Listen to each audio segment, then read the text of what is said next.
Good morning, afternoon, and evening, everyone. Welcome to the Gameweek 17 pod of the FPL Wire, powered by DreamSetGo. I'm your host, Zophar, and I'm joined as always by my co host, Late Riser. How's it going, buddy? Good morning to you, Zoph. You're quite the morning person. Prefer podding at this time of the hour? Absolutely. Just post gym. I had a good gym session also today. Hit a new squat PR. Happy about that. Nice. Tell us about your game week. How was it? Decent. 70 points with Gallagher first sub. We were talking about it. It was a dilemma that went right up to deadline, and I only made the switch when we got news that Pinnock was possibly out for Brentford, so I put King in over him. And then we didn't have clarity as to where he would be playing. We didn't have news on this huge Livojevic thing, but I came close to selling him twice. Once right before the deadline and once right after the deadline because I had exact cash, but I held on and I'm actually glad I held on. He looked amazing yesterday. The second goal especially, what a goal. Brilliant. Yeah. It was the first 25-30 minutes where you knew that, okay, this guy's on it. And I position messaged you. Remember, I told you that, Yeah. today Gallagher's banging. As soon as I could just see that in the first 5 minutes. Exactly. Thankfully, I did start him. I had the inverse relationship. I sold Boomo for a hit, which didn't work out quite well. But no regrets with that transfer. I'm pretty well placed in terms of how I want my team to be. 76 -4, and we move. All right, we'll try to make this snappy because we want to keep it to a lesser time limit so that people have time to consume this. So let's start with the sponsors. DreamSetGo is a global portal for fans to gain access to sporting events around the world. Wait, this is the older one. I'm sorry, guys. We'll go back to that one. DreamSetGo is India's first sports travel and experiences platform, offering a range of premium, end-to-end, authentic experiences across football, cricket, tennis, F1, rugby, and golf, among others. From matchday hospitality to VIP stadium tours, from private meet and greets with athletes and legends to exclusive access to their training sessions, DreamSetGo curates the most fulfilling sports travel packages for fans like you. And all the stats that you see on the pod are from the Fantasy Football Scout members area. Please become a member if you haven't already. It really helps us. And you just need to click on the link in the description below. Right, so we'll go game by game. There we go. Let's go. Game by game. And let's start with Brentford, Watford. What do you make of this game, Zoph? Did you manage to catch the game or did you see the highlights? Caught some of it, kept dozing in and out. And what I could tell, It was a pretty even game. First half, Watford played well. Second half, they were quite defensive. There's a lot of talk going on about the whole Dennis versus King thing. The stat tables, football is played on grass, etc., etc. And it was interesting to see that King was actually playing wider after we all went for King over Dennis primarily because he played in a central role. The Tinkerman put him on a wide role this time. Yeah. That was the interesting bit for me. Not that it affected the game. Maybe King would have had more chances if he was more central, but Dennis scored from a corner and King hit the post. So I really don't think there is much in it at the moment the way they are playing, and neither of us expected Ranieri to play Dennis up front, out of the blues. But what I took out from this game was that I saw the first half. It looked like a championship level game to me. There wasn't much quality. Bumo, to his credit, was actually looking like the best player on the pitch, but neither teams look like they're in a good moment at the moment. Yep. And even Bumo, I think he had a combined XGI besides a pen of 0.12. So while he looked good, the underlying numbers were absolutely horrid besides the penalty. Yep. Also, just want to apologize in advance to our listeners. I'm dealing with a little bit of a cold and a cough, so the sound might be a little off. Just want to say that. And if you're already listening to us on the YouTube stream, make sure you're hitting like and subscribe. It helps us get discovered. Any FPL takeaways? If you're owning King or Dennis, I think it's an easy hold. What do you think? I like it was interesting to see the comments Ranieri made before the game. I thought he's pretty much given up on defense, going all out attack. He said multiple times during the pre-game, clean sheet, clean sheet, clean sheet. I found that interesting. Are they possibly going to go more defensive over the next few games, or they just can't defend and going all out attack? Something to I monitor. mean, they want to go defensive. Did you see his post-match interview on Match of the Day? No, I He didn't catch was his post. absolutely he was so upset with the team because the goals that they Over the conceded second, were yeah. very there was incredibly stupid errors, especially the penalty that they gave. Two or three of the defenders had at least multiple chances to clear the ball, but they kept clearing and giving it to the player on the fields, which led to the goal. So he was very clearly upset about that. While he wants to talk about shape and keeping clean sheet, it's the basic instinctive defensive capabilities of the defenders that Watford have, which is an issue in my opinion. Let's talk about Boomo. You think he's worth keeping for the United game? You guys look not that great defensively. Yeah, he's okay, especially because it looks like he could be on pens. I don't know what's happening with Ivan Toney at the moment I because don't think he can make the United game. The stock he might, but I think he's going to be possibly cutting it close. yeah, I just want to mention that he could make the United game, which is a factor. But if you have a chance to move on to a Gallagher, I much prefer him this week as an option, who's got a good run of fixtures as well. So if you have Gallagher in your thoughts and it's a move that you're thinking about, I'd make the switch. And also worth Yeah. mentioning, you guys aren't really aware the United game against Brentford is possibly in doubt due to a number of COVID cases at Man United. So wait for late news on that. Don't be making any early moves, I think, until tomorrow evening. Yeah. Just two teams that you need to watch out for from a COVID perspective is United as well as Aston Villa, who had a COVID case as well. So both teams are going to see a huge influx of incoming transfers given the fixtures that they have. So you just need to hold on to your moves until as late as possible. Move on, Man City. Man City Wolves, yeah, we can talk about that. I didn't watch the second half after the Jimenez red card, but I thought the refereeing by John Moss was atrocious. We had a bunch of penalties this weekend, and I thought that this was by far the most contentious. It was not even contentious. It was just not a pen. I don't see how it can be given as a pen. I don't see a world in which this is a penalty. So yeah, that was quite unfair. But what a brain fart from Jimenez. I get that the first foul wasn't probably a foul, and he just gave fouls to City players just before that. So he was probably under pressure. But then Jimenez doing what he did in terms of just irritating the ref at that point, and he's an experienced player. He should just back off at that time. But let's talk about the game from an FPL perspective. City mids, what do you make of them? Has the hierarchy of orders changed for you at all? So I was quite worried as a Bilva non-owner. He got inside the box a lot. He was often the forward player. In fact, Gundogan was the one playing a deeper role. I didn't see Gundogan making those late runs into the box at all. Bilva was there and thereabouts, and I think he was drifting out to the right. So what was happening? It was Cancelo who was sort of drifting in. So maybe that's why his point potential was a little bit limited. But he looked very dangerous, always constantly in the box in the right areas. That being said, I think City had a far worse team without Foden. They Yep, yep. they didn't have that much cutting edge, I thought. Even though the chances, and especially in the first half, they offered very little. Yeah, as soon as Foden came on, he had two really good chances in the game as well. He looked sharp. Whatever little worry I had about his niggles, I don't really have them anymore. He's the one I'd recommend, and I was hoping that he'd get a 20-minute cameo. I was willing to take the 1 point. I was hoping to get a 20-minute cameo because we've always mentioned it, right? That the money games are the next to the Leeds and the Newcastle games.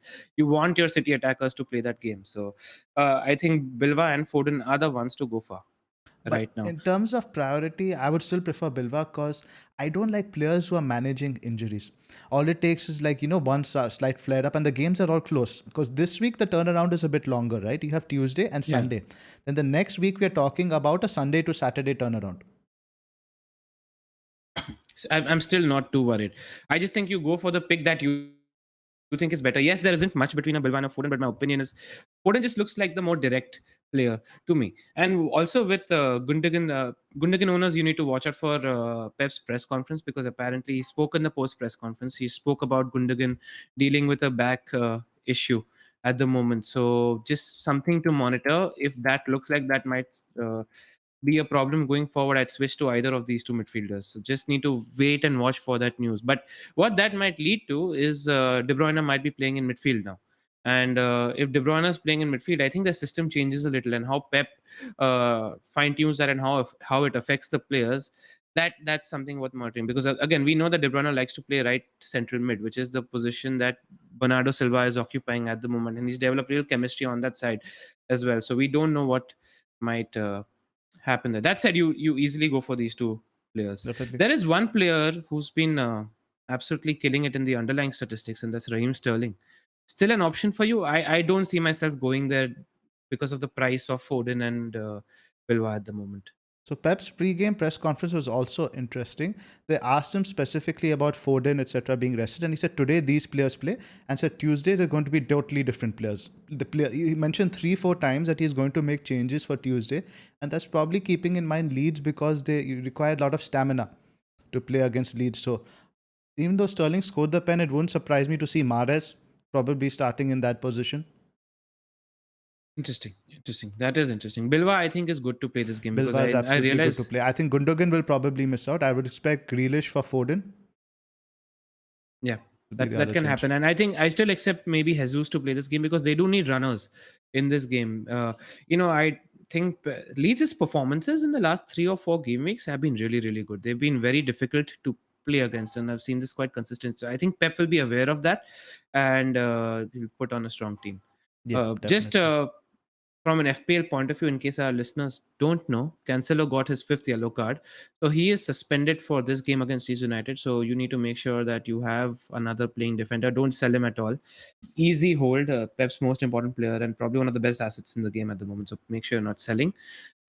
Just wanted to cite Sterling's numbers though, because in the last 6 game weeks, he's got 16 chances created. So he's been very creative playing on that right hand side as well. And he's had 10 shots in the box and 5 big chances.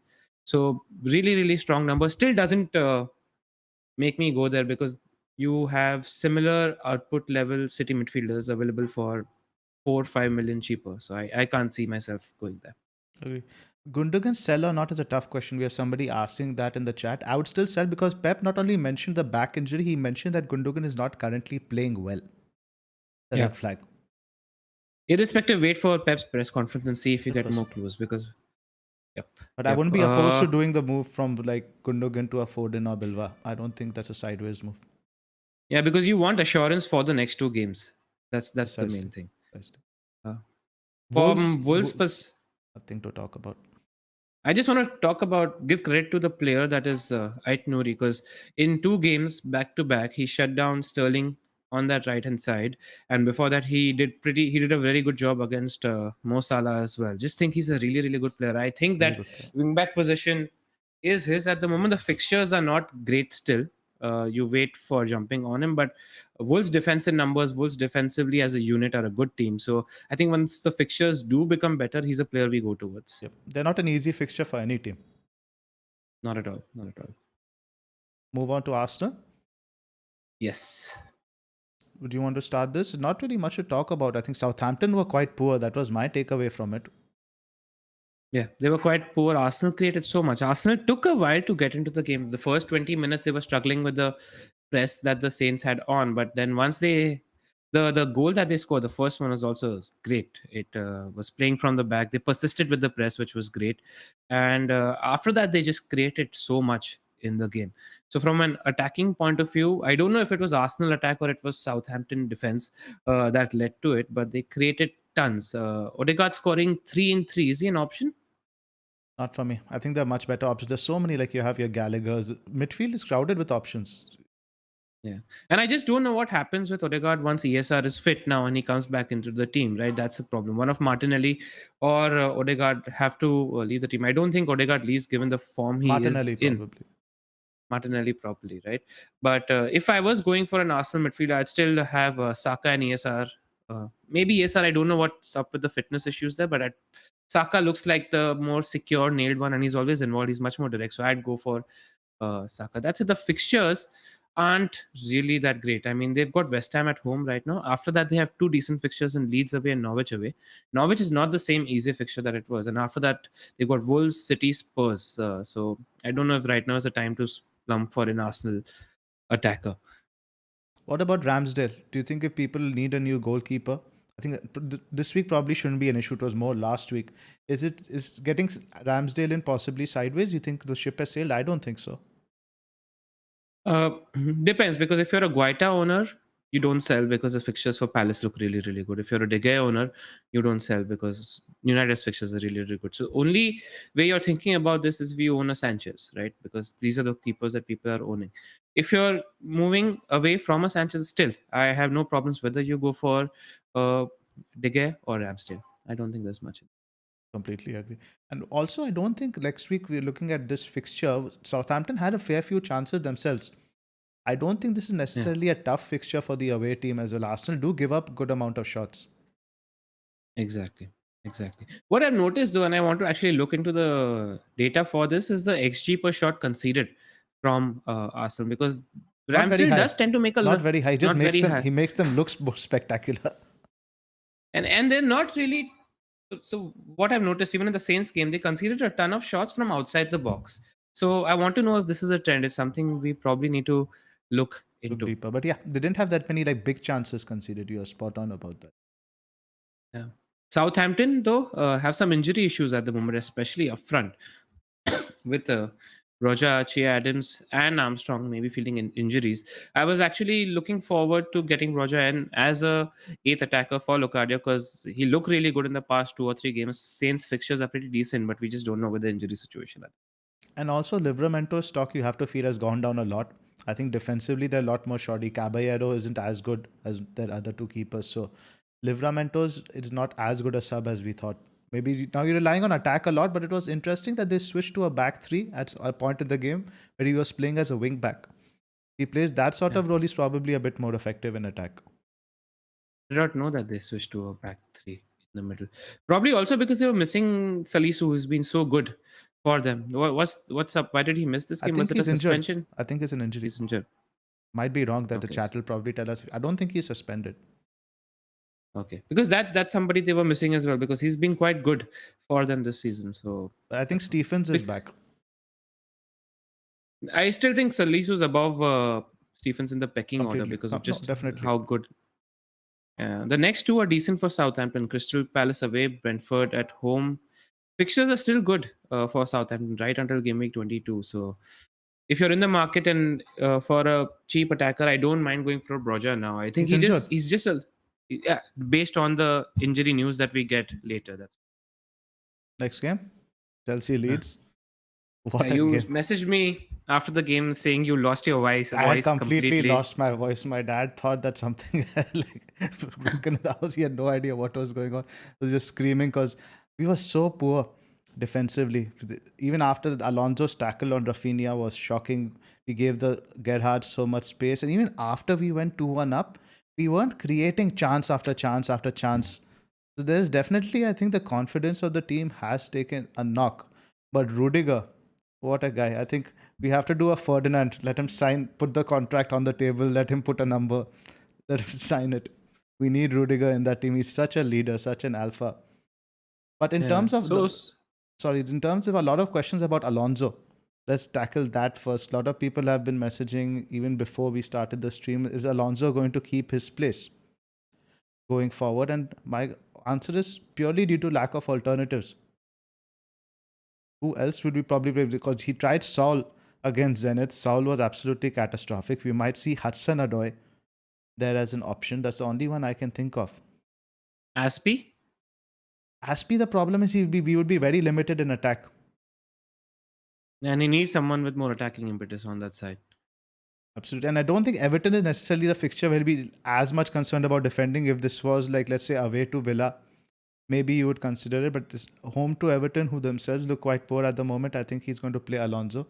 Now, let's have a look at the fixtures for Chelsea. Now, this is over the next, I think this is what, 9 games.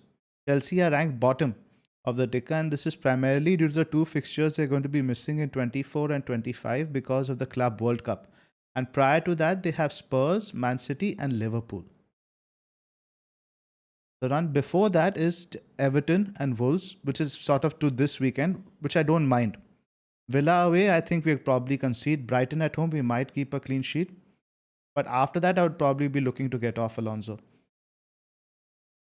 If at all you are again selling Alonso to fund some move in your team, would you be okay with that? Absolutely. Even this week, because even against Everton, I have very little confidence of a clean sheet. The one good thing is Kante is supposedly back in training. He's expected to be on the bench midweek and probably in the squad for like starting for Wolves.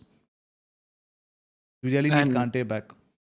Kovacic isn't far as well from what I've read, right? Kovacic had COVID, so I don't know, and apparently it's quite mild in terms of symptoms. So I'm not sure when the 10-day isolation ends, but I think it would Yeah. be pretty soon now. I think that completely changes how we perceive the Chelsea team as well, because it's this midfield also that makes your team tick, like uh, just makes your entire team look a lot better as well. So I'd wait, because essentially once Kante and Kova are back, you have your full team fit. I don't see any injuries in your team except for Ben Chilwell, right? And because Werner and Lukaku are gaining fitness as well, so Chelsea will be in a good space very very soon once these guys are back, and I wouldn't be in a hurry to sell uh, at the moment. Even Alonso, I think Everton have had some issues in set piece defending as well. So that's where you like your chances as an Alonso owner in that game. Uh, I think the gap between the Everton game and the game after that is pretty short, though, right? So that's something you might be worried about. I'm not sure of the dates exactly. We'd have to go back and check on that. But I don't know. It's very hard to predict whether what he's going to rotate the fullbacks. If anything, I might expect James because I think James has also suffered a bit of a dip in form. I know we look at the last 4 games, he's got 1 point in total, and the underlying numbers just aren't there in terms of chance creation or shots in the box. Possibly because he's having to drop deep a little more to cover the midfield. He's still 13 chances created, I think, in the last 6 game weeks, which isn't too bad. But a If he's lot of it are creating from in those first two, that first two sample games, size. yeah. Exactly. I still wouldn't be too worried. I also think because on paper, Kante plays in the right central midfield role, right? Which is Reece James's side. And Kante just offers so much protection to James, which enables James to just go forward a lot more. And I think we've seen that also. There's, like Baker mentioned on the previous pod as well, there's been a little bit of holding back with the midfield two that you guys have been playing. So I think that will change also once Kante is back. Easy Definitely. hold him through the fixtures. He's still Easy one of the hold. best defenders in the game for Easy me. hold. Let's talk about Mason Mount a little bit. I think he's by far our creative in terms of attack. I wouldn't be plumping for Lukaku because I think fitness is still an issue. But Mount is taking set pieces again, which is very encouraging and constantly about in the box. I don't mind him as an alternative if you can't afford a City mid. In terms of minutes, he's quite secure. Interesting. And just good to see Timo Werner hitting a bit of form as well. Not recommending him as an FPL asset, but I was very, very impressed with his Champions League performance. The goals that he took, I thought were really, really good. I hope that he carries on from where I admire the player. I like the player. I make no secret of that. So hoping he continues from it. Leeds, they played quite well. I was quite impressed with how much energy and enthusiasm they showed. Rafinha, besides the penalty, he had one chance, but I think that was offside later on. But I don't think he's sort of a perma player, isn't he? Even in the next few fixtures. I mean, who's he facing in the next three? Against City, Arsenal, and Liverpool. I mean, the only team I wouldn't have a problem, I would maybe consider not playing against him is City. I don't mind him playing against Arsenal or Liverpool, given the way Leeds are playing. Especially So because Bamford I, out, penalties are a huge thing. they're a huge thing. They're a huge thing. Would you sell if, let's say, you have no fires in the team? Would you sell for a Gallagher or a City midfielder? Gallagher, City midfielder, or even Bowen. I would do that. You, yeah, I wouldn't sell for Bowen this week because Bowen's playing Arsenal. Arsenal. Yeah, and I just like the penalty factor. Uh, It's big. that's all. But Only yeah, but I still, just to want to read it, he's on 4 yellow cards. And the amnesty period ends after game week 19. So that's still 3 game weeks he has to get through. you're talking about Gallagher, No, Rafinha as well. Rafinha as well. They're That both on is 4 yellow cards. tough call because he's been getting the points, but they're just Yeah. penalties and crosses at the moment. He's not really getting. But every time you watch him, he still looks Yeah. really lively. So tough call. I don't know what to make of that. But I think I'd plumb for Gallagher. I like the Southampton fixture a lot for Everton as well, and City Southampton fixture mids for Palace, you mean? for Palace. For Yeah. Palace, yeah. And the City mids are City mids level above at them. Move on to Liverpool. Yes. Did you watch this game as someone who didn't captain Salah? I saw 15 minutes of the game. I was trying to focus as much as possible on the Chelsea game because it is difficult to watch Liverpool because they're just so bloody good. It's not good for the heart. So, no, I watched 15 minutes of it, 75 minutes I saw the Chelsea game. Absolutely. And so there's a lot of people who are regretting starting Jota this week. They didn't have auto subs come on, including myself. But it is worth mentioning that after he came on, he had 2 big chances. So he could have got a big haul, and he's still the highest non-penalty XG of any player this game week. Yeah. Based on the information that we had, I would have started Jota 10 out of 10 times, irrespective of what happens, because I still think that 30 minutes of Diogo Jota is greater than 90 minutes of any other midfielder at his price point at them. And I'm we didn't just know that he comfortable would be to. benched because ultimately, if he trained on that Friday, it's not impossible for Klopp to chuck him in on the Saturday Yeah, to start. exactly. And the gap between a Jota and Minamino and Ox and Origi, who are his options that Klopp has playing at that level, is a wide gap. And that's what it was in my head as well, because I figured that Aston Villa are a good team. They would be difficult to break down. So it wouldn't be a surprise if Jota did come on for the past 35, 40 minutes. And I thought Klopp would be aware of that because Villa isn't an easy fixture.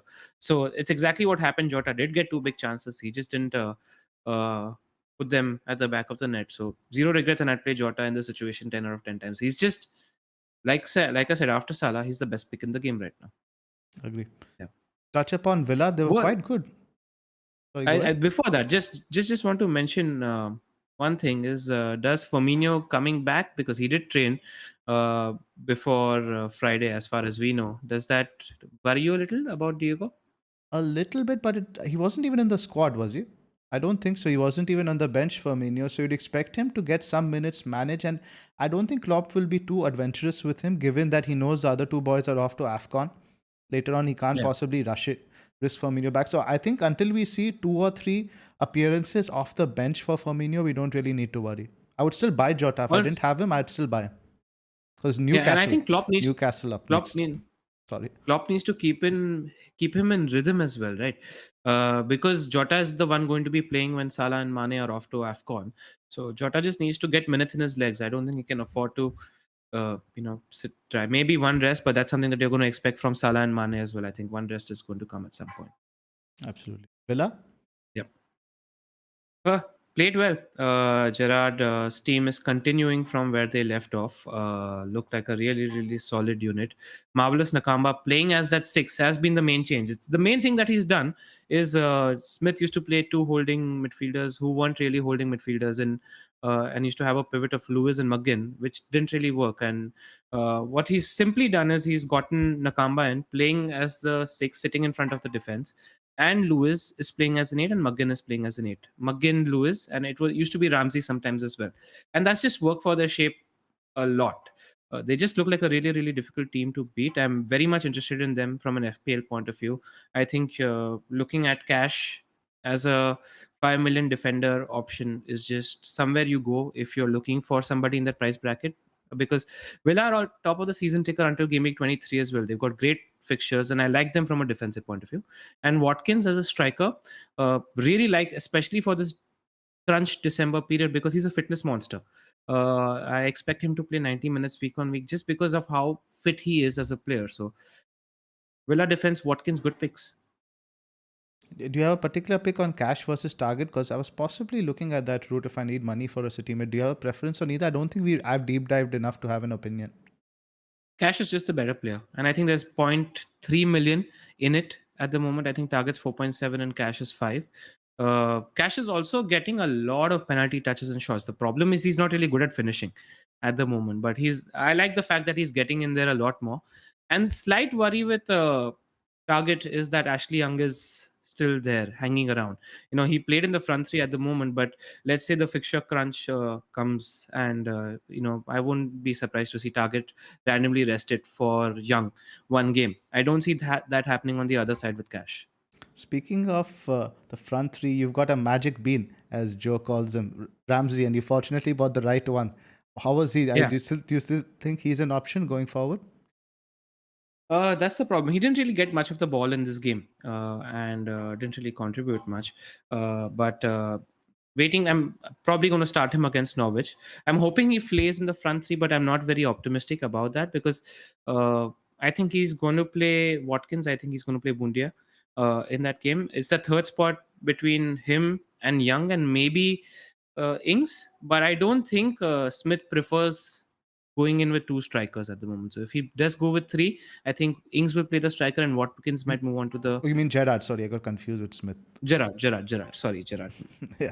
It's early morning. I need to get another coffee in place. Apologies for that. But yeah, that's the problem. He's a punt. He's a risk. He's just a risk. I was looking at all the 4.5 million assets, and it was between him, Louise, Gilmore, and Brownhill, and he just seemed like the one who has a potential to have the highest upside. I had a long chat with Adam Hopcroft and Tom Freeman as well, and Hopcroft told me go for him, because if he plays in the front three, you're hitting gold, and he's sort of like a cheat code. So need to see what happens in the next two games. But uh, pretty optimistic. Watching what happens there. Move on. Norwich United. Move on. Why don't you Norwich start? United, yeah. Why don't you start? Uh, so we weren't that great in this game at all. That said, we did create a fair bit. Ronaldo did Ronaldo things in terms of getting. He should have and could have had two goals quite easily in this game. Apart from the penalty, there was a chance where he shot beating two players, and then in the end, when Rashford set the ball up for him as well, glorious opportunity Yeah, to make it that two one goals, and especially, I really, thought there was a goal. yeah, you expect Ronaldo to put that in the back of the net 9 out of 10 times. But so yeah, not looking that great. Still think Ronaldo is the one to get from our team. If at all you're looking for a United attacking asset, I can't really recommend anybody else. Hoping Rashford either moves playing as one of the tens, or is not playing at all, because Greenwood just looks a lot better in that position next to Ronaldo at the moment. Rashford, I was hoping that he'd come back the player that he was before injury, but he's not really looked good. His decision making, I mean, the kind of things I've spoken to the screen while watching United play, and Rashford's decision making, I mean, I was pulling my hair every 5 minutes, just not happy with his decision making at the moment. Sancho looks really good. I just like him as one of the tens, but again, the same thing applies. I'm not sure about him as an FPL asset. I think as a ball progressor and what he does for the team is really, really good. Bruno, I'm worried about. It's been about 3 or 4 games where his form has dipped and his passing was quite wayward. So that is something I'm worried about. Wouldn't recommend him as an asset as well. So if you're going United, you go Ronaldo in attack, or you don't go United attacker at all. From a Defense. defensive Go ahead. again, a little shaky. Norwich created quite a bit. They could have easily had a goal or two. De Geus responsible for that clean sheet. But at 4.4, 4.5 million, I still don't mind a lot, Do you because think it's the price break. it's a price thing, right? Because I do think he will Yeah. give Wan-Bissaka the odd game. I don't think Wan-Bissaka is completely going to get frozen out over the Christmas. I would expect maybe Dallo to start 3 out of 5, 4 out of 5. No, what I said on the previous pod still applies. It requires one Dalo shitter for Radnik to give Van Bissaka a chance. And if Bissaka does well in that game, then he keeps his position. I think that is the situation. So, and Dallo isn't that great defensively. That's the problem. So it depends on the performance. It's a risk at that price. Just know that it's a risk. It isn't in any way nailed on that he's going to play 4 out of 5 games. It's very much performance focused. Bit off-putting in this period Yeah. with games very close. And Tellez on Shaw, I think Shaw probably once he's fully fit comes back. Yeah, but Tellez has been good. He hasn't done bad either. So I don't know how much he'll change in terms of the setup. I really hope Greenwood starts the next game though, alongside Ronaldo. That is my main ask. I'm not happy seeing Rashford in that position. Right. In terms of Yeah. Norwich, I would just say possibly the only takeaway from Norwich is I don't think they're as easy a fixture No. as they were No. probably. I think the other teams you should probably target a bit more. Agreed. Agreed. And they look decent in attack as well. So it's not a nailed on clean sheet fixture as well right now. If I'm talking about clean sheet fixtures, I much prefer my defenders playing maybe a Wolves at the moment who are not doing much in attack. I don't even mind them facing a Brighton maybe because the strikers are not so great. Norwich can create a fair bit at the moment. It's just whenever the balls, and I've seen that against Spurs as well. Whenever the ball is falling to Pookie, he's fluffing his lines at the moment, and the ball is falling to him a fair bit, right in the center of the box, but he's not converting it at the moment. Right. Burnley, West Ham.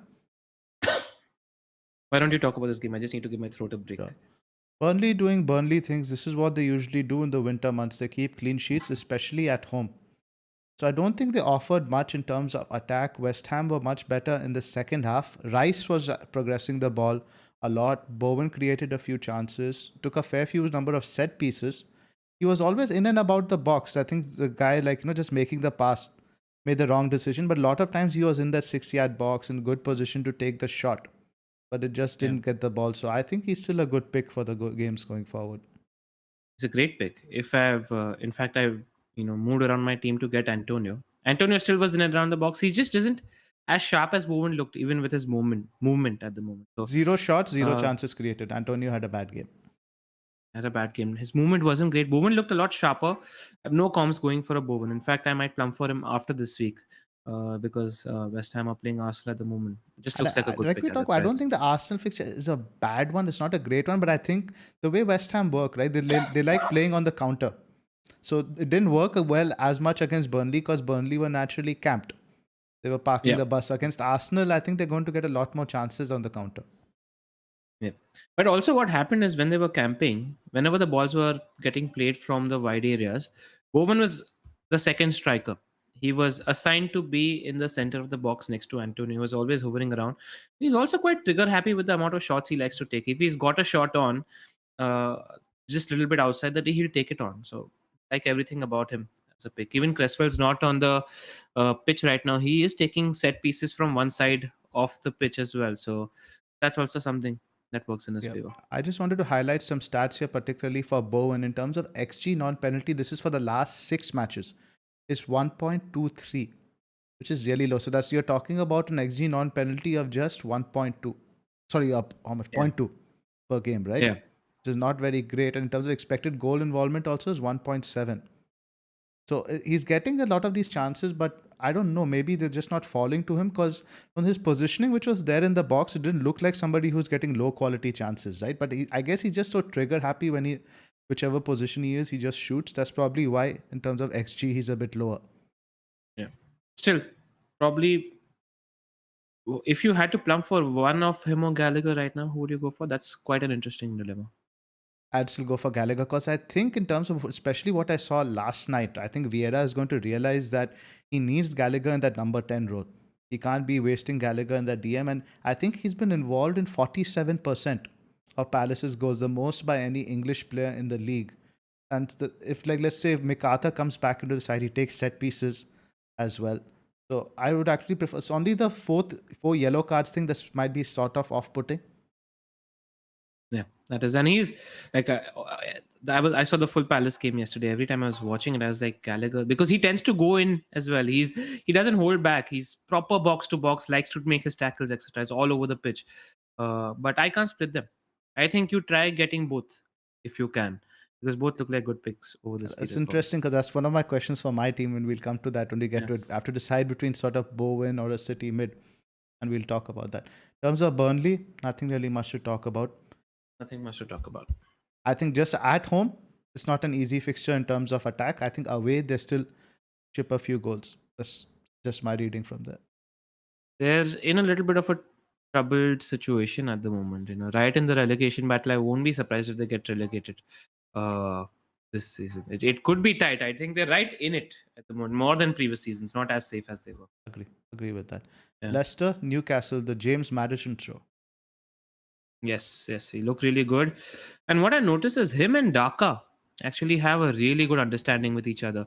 A lot of good one-touch interplay between them. I think the shift is already happening in terms of Leicester prepping for life without Vardy.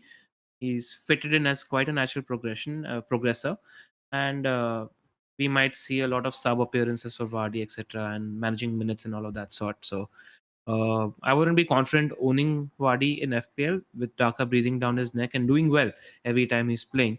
But we spoke about this when Madison got his first haul, that he's quite a streaky player. And we need to remember it the next time Madison looks confident and gets a haul, because he's a confidence player. You can see in the way he's playing as well that if he's on it, it's a good time to jump on him because he's just streaky and look good for his 2 assists and goal as well. Let's just have a He quick just look at the wants fixtures for Leicester. I actually no clue who they play. not good fixtures, not the right time to plumb for Leicester assets at the moment. Spurs, Everton, City away, Liverpool away. So after that is when you probably jump for Leicester assets, Yeah. not at the time. And Not since right you now. mentioned Leicester, it's a good thing to mention that Spurs are back in training since Sunday. So I think that game against Tottenham is very, very likely to go ahead. Wait for news, but as of now, it's more likely to happen than not. The game against Brighton. No, sorry. Now, who do they play now? Who does The Spurs? Brighton game Leicester's. got postponed, so Leicester plays Leicester, Spurs. Leicester plays Spurs, yeah. Anything else? Evans got injured, which makes their defense even Even worse. worse. And even then, that's- Newcastle could barely muster a chance. Yeah. I think if you're a Wilson owner now, you sell. Yeah, and the fixtures get really stiff now, don't they? Yeah. I think Wilson, if you already own Antonio, Wilson to Watkins is just a good switch. Is a good right switch now. in terms of differentials. Yeah. And Definitely. I like Watkins. He's going Liverpool, to be City, amongst United. Yeah. Yeah, I think there are two easy striker moves waiting for you to happen right now. So I think you make that switch. Quite excited about Mo Salah and Jota against Newcastle though, because they just don't look good defensively at all. Sure. Very, very poor. Very poor. It could be anything. Don't if there was a week to captain, Mo Salah is a triple captaincy candidate against Newcastle at home. That is how good the fixture is for Liverpool. So don't move the Yeah. armband away this week. But I still Yeah. wouldn't triple captain because I would worry if they go 2-0, 3-0 up because you'd start seeing the subs very early then. Oh no! I'm just exaggerating I that got your point to point. make sure that nobody else is captaining anyone but Salah. The only one I'd probably captain, if not Salah, is Jota. That's about it. If Or you even want to play Trent. the Or even Trent. I don't even mind Trent because the set piece defending from Newcastle is also quite shoddy. Yeah, I know, but this is one of those games where it could be 4-5. You know what I'm saying? So you want your attacker on the pitch. So the only other, and Jota has been outstatting Salah for a while. Just he's not the same caliber of finisher as we've seen in the past two games. But if at all you want to play the very high risk variance game, Jota is the one you captain. But I'm not doing it. It's too risky. And Salah in this game, see 2 goals, 3 goals from him. Move on. Final fixture: Palace, Everton. Yes. Benteke bench was surprising. I didn't expect that. I know we were talking about him last pod. Really hope not many people went for him. But I thought he offered a bit more when he came on than Edward. I don't know what's happening there. I actually think Benteke not starting is good for Palace in these easier fixtures because they have a lot more control in the game. So what happens is when Benteke is playing, the tendency is you have a big guy up top, you tend to hoof the ball. And Palace have technically good players. If you're talking about Edward and Zaha and Gallagher, these guys are good players who know how to pass the ball. They're technically good, keep the ball on the floor, pass around. They had control. The first 60 minutes of the game against Everton, they had full control. And I think we might see some more of that I just think Palace look better without Benteke because they play slightly more like a top half team. You know what I'm saying in I get terms your of point. not not resorting to first route football. So, uh, and I think it makes Gallagher a better asset as well. So, and this Definitely. is without Eze and Olis starting for the teams as well, who are good technical players. So they do have a good squad of players capable of playing this passing game. So that's that. Will Hughes was absolutely big for them. I thought he controlled the midfield. He played very well. In general. Apart from freeing Gallagher, very good player. Yeah, on some set pieces as well. Got the assist for that Tompkins goal as well. So interesting that. But Gallagher looks a good pick right now. I Fantastic. like Zoph mentioned. Vieira is going to realize that he's just better playing further up the field. And MacArthur is very close to being back in the team as well. And the fixtures for Crystal Palace right now: Southampton at home, Watford away, Spurs away, Norwich at home, West Ham at home, Brighton away. Uh, look good They in the could all the midterm. way up till the end. And if he doesn't get his fifth booking, he's absolutely nailed for 90 minutes every game. Yeah. I think probably that is something when it comes to the Bowen versus Gallagher debate. It's probably something that would make me lean towards Bowen because there's not much in them Yeah, the right fixtures are now. really good for Bowen as well. After Arsenal, you have Norwich, Southampton, Watford, Palace, Leeds, United, Watford, Leicester again. So all the way up to the next year, it's really good fixture Yeah. Prompt is asking whether you should go for Zaha or Gallagher. Gallagher had the Gallagher most shots this game week. of Like any he player. was pretty much playing as a nine. He was, I mean, why isn't he playing for Chelsea? Such a good player, such a joy to watch him. Also, I've liked him when he was at West Brom as well. He's just But a different role really good. at West Brom that he's been given Yeah. at Palace. He's definitely gone up a level this year. Proper box to box, like him. Can see him cement that starting role for England also very soon. Just rate him, good player. Great player. For Everton, Yeah, not much really to talk about. I think let's just save time and skip. Everton are a fixture to target, especially away. yeah. They don't look like they're in a good place at the moment. Just need to talk about Demarai Gray because I think in 2 or 3 weeks, Everton's fixtures get really, Get really better. good, They do. get better. And I liked what I saw of Gray in this game as well. I think he took 4 or 5 shots. Yep. The Very second. trigger happy, loves. The second in the ticker, I didn't realize that after Chelsea is Leicester, Burnley, Newcastle, Brighton, Norwich, Villa, Newcastle, Leeds. That's a really good run. I like Gray for that run. Even I just Doucouré. like Gray for that. I like Doucouré Yeah. also at 5.3, 5.4. If I was shopping though in that price bracket, I'd go Gray. Definitely. He just looks like capable of beating his man and taking on shot. Trigger happy player should offer enough value for that price. So Gray is the one to go for. Well, let's just My have a opinion. quick look at next week's fixtures before wrapping up. The next week, as in the next week, is actually tomorrow. So let's look at Hmm. tomorrow's fixtures before wrapping up. Brentford United, as we mentioned, in doubt. I don't know. Do you think I should play Bumo in this fixture? Do you think he has a chance? Who is the other person you're debating? Bumo I would versus. do a free transfer to Bowen. Whew. Or Tough one. I don't mind we'll, playing. we'll talk about when we I have my don't. team next, but I generally don't think it's that because Brentford at home, I think that I saw this whole celebration after the game. There's a good atmosphere, there's a feel good factor. I don't think they'll be Yeah, very easy for United this one, I don't mind it. especially with penalties. City Leeds is one I'm really worried about not owning a City midfielder because I think Leeds are going to be a bit drained after their efforts at Stamford Bridge. Yeah, I know, but they're fitness monsters as well. Just generally, even the Spurs performance, even the Chelsea performance, Leeds have looked quite good as a unit.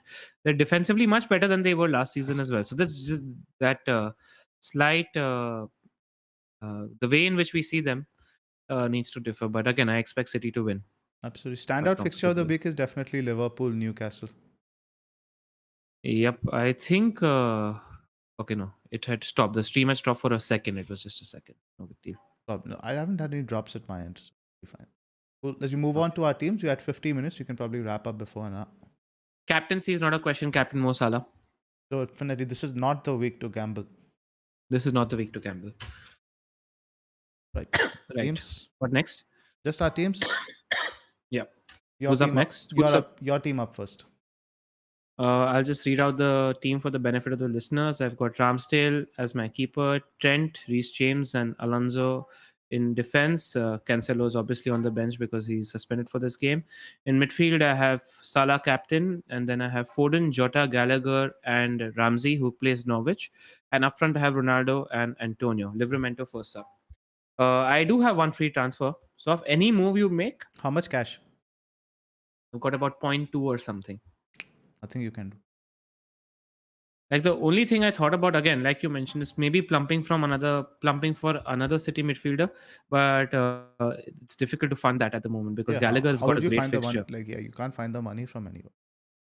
One move that I could think about is maybe moving Livramento to Dalot and playing him instead of Ramsey and getting That's not bad stronger actually, cover. because I don't like Livramento very much now with how Saints are playing. That's one move that I uh, had eyed up. Just Livramento to Dalot and then benching The other Ramsey. side of that being, Livramento is nailed for minutes. We just spoke about Dallo. You don't really have that. Yeah. That will leave your squad a bit thin because you already have like your Locadia in there. Yeah, I know. So so I'm looking to either save or making Give some sort him, of a give him move a like go. that. There's Norwich. Just see, you've got Ramsey. Give him a go this Yeah, week. yeah, exactly. And I always like saving in these midweek fixtures because they're very unpredictable in terms of lineups and performances. I Yep, wouldn't yep, yeah. wouldn't like to see taking a hit. Now, mine, and I'm going to say Bakar's team as well because we have 15 out of 15 identical players.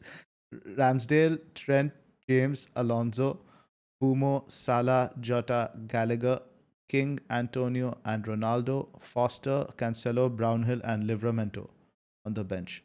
So I have 1.5 in the bank.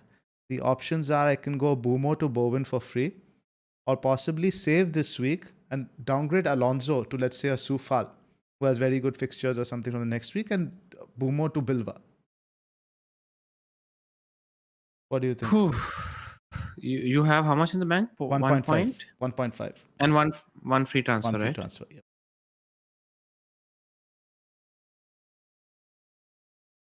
If the United game gets called off, I'm probably going to do the Bumo to Bowen move. Because my bench, because I'd be Brownhill deep otherwise. No, get your City midfielders off. City midfielder, right? That's what I'm thinking. More so than Bowen, because Bowen doesn't make me shit myself the way watching City sort of does without like a sitting mid. But I can even Yeah, go and for if at Foden if I all, want to, like next week, right? I can find the money for Alonso downgrade. Like we were talking about, Alonso has to go very soon. I just think I prioritize a City midfielder now. Now is the time to get the City midfielder. You want a City midfielder for the next 2 games. Yeah, but wouldn't take a hit this week, right, for Leeds, because ultimately Alonso could do well. I don't see worth taking a hit this week. I do it. The hit, I do it. Yeah, I do the hit.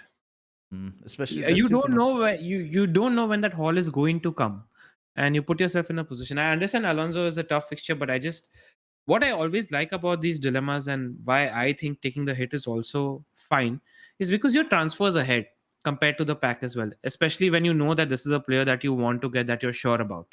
So if you're sure about the two players that you are getting, I don't mind being transfers ahead, and then you're focusing on other things that people are catching up with in the coming week. So that's just how I think about the game. Fair enough. We'll have a look because lot of information is still to be processed by that tomorrow evening. Let's see. Yep. Just a couple of questions. People are in the chat were asking if they're Benteke owners, what to do. Interesting. I'd probably give him one more week and see. Uh, But the fixture is good. I, Ultimately, you don't want to sell him for the Southampton fixture. yeah, but I don't know if they're going to be playing him. I think you know that he's going to be rotated or something of that sort. Uh, I don't mind the move to Watkins if you Yeah, can I afford don't it. mind If that you're, move because in terms of that similar bracket, maybe you'll only go for one of the Watford guys. which I don't want to recommend. I think the Watford I'd guys like to are give okay. Benteke one more week. It's not like Edward Uh, covered himself in glory. yeah, I know, but they played better as a team. I get what you're saying. That's It's long yeah, term is that's definitely off putting, but the Southampton are just so poor defensively. And Palace at yeah, home, there's another thing I noticed that Palace at home are significantly better than they are away. yep, yep, yep. And people were asking what to do with Vardy. What's your take there? I think he got his rest last game. Who's their fixture this week? Spurs? Spurs at home. I'd give Vardy this game and then probably look to ship him out before the next fixture crunch comes. Agreed. Agreed. I quite like holding Vardy again because I don't know how fit the Spurs players are going to be. given the outbreak that they've had as well, when they're recovering, etc. So I don't mind Vardy playing And this Leicester week. at home, little bit of momentum. Give Vardy a go this week. Hmm. Yep. We've got a super chat. Sancho he got when Bowen hauled. This week, Sancho out for Foden, Grealish. Have Ronaldo and Dalot already. Yeah, you get Foden. Yeah, get the City mid definitely. Yeah, it's tough to sell a United mid, I understand, but I like City mids right now. We had one more Karan is super. asking. We have one more super chat. Did you get that one? Alonso to Villa defender, Villa slash United defender this game week for a hit, or wait another game week? Definitely wait another game week. Alonso is a good pick this week. Like you sell Alonso only if you're funding like an important attacker, like a City attacker or something of that sort. Otherwise, you hold And Alonso. also worth mentioning that our fixture, somebody pointed it out in the chat. We play on Thursday, so we just played on Yeah. Saturday. So Saturday to Thursday is a fairly good turnaround. I think we can play the same bunch of players. The rotation is after, right? Because it's Thursday, Sunday. Thursday, Sunday, correct. But it's that's the still issue. an entire Saturday, Sunday week rather than a Sunday to Saturday week, which is a lot better. Yeah. Yep. Gundo owners, I think you wait for Pep's press conference. If it doesn't look good, you move to another City midfielder. Yep, I'd move. I'd move to City mid. Even if it's for a hit, you get the right guy. It's better. Yeah. Just wait for Pep's press conference though, because That's with any team now. With the whole COVID Yeah. thing, wait as late as you can this week. Yeah, I think you need to stop looking at the price change sites in December, given the amount of COVID cases we're getting. Cool. No more super chats, please, guys. We want to wrap up. Yep, to work. Thanks, guys, and we'll probably pod on Friday if there is something to talk about. If I'm traveling tomorrow, if I'm not there, Zoph and Bakar will probably be there on Friday. If I can make it, we can do a short pod like this on Friday. So if we see you, we'll see you on Friday. If not, we'll definitely see you next Tuesday. See you next week. Oh, we just got one more super chat, guys. Please, one more. I just want to answer this since Ryan has sent it in. ESR, Bowen, or Antonio, who would you bench, and would you sell any one of them for Gallagher? I'd probably I be bench benching ESR. ESR at home to West Ham. Yeah, because we don't know how fit he is if he's going to That's start. true. That slight dilemma is there. I know that Antonio and Bowen are going to be starting. Yep, I'll probably sell the ESR for Gallagher though, if you can afford that, and then probably bench Antonio, not Bowen. Yeah, because Bowen likes to play the counter-attacking teams, right? Precisely, exactly, man. Cool. Let's wrap up. All right, thanks, guys, and make sure you're hitting like and subscribe. And if you're on Twitter, do share our pod. It helps us get more traction. So thank you, and we'll see you next week. Good luck, Thank guys. you. Have a good game week. See you soon.